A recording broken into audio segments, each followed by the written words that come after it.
Ces clés sont remises avec précaution sur un plateau d'argent par le ministre congolais de la Défense à la CENI, la commission électorale. Elles doivent permettre l'utilisation de ces 150 camions de l'armée congolaise.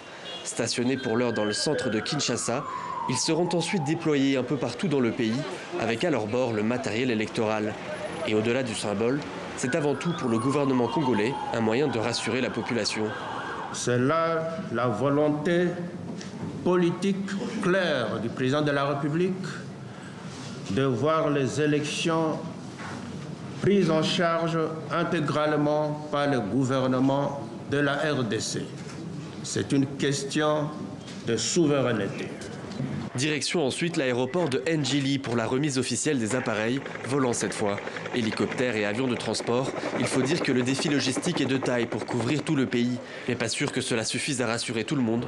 Beaucoup s'interrogent sur le temps que prendra le déploiement de ces engins alors que débute la saison des pluies, mais aussi à cause de l'insécurité dans certaines zones. Souvenez-vous 2006-2011, c'était à 6 mois qu'on avait commencé le déploiement. Et tous les appareils étaient là. Moi, je pense que je ne veux pas être imbécile, donc je ne veux pas répondre à cette question. À un mois, je n'ai même pas un calcul à faire pour dire qu'à un mois, dans un Congo de 2 millions de kilomètres carrés, on va commencer le déploiement.